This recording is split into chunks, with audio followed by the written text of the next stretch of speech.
If you've ever had oven roasted garlic, you know how incredibly sweet it can be. Spread on a crostini, used for garlic bread, part of your charcuterie platter. Every time you have guests over, it's simple, it's easy, and I'm going to show you how to do it.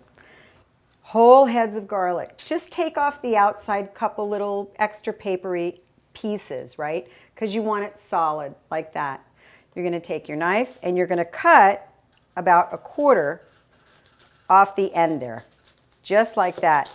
And believe it or not, well, you don't want the paper, but believe it or not, you're also going to use that and that, okay?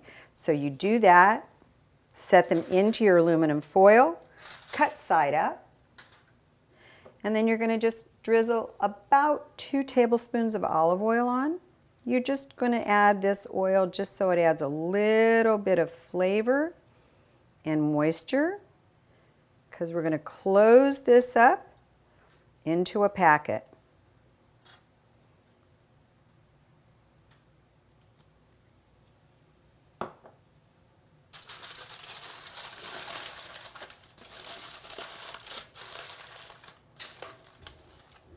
Ready for the oven.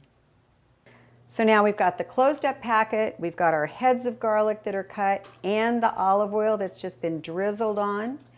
This is going to go into a preheated 400-degree oven, about 40 minutes, till it's nice and soft. So I've taken the roasted garlic out of the oven. You can see how beautiful and golden it's gotten. I'm just going to put it in some little bowls here.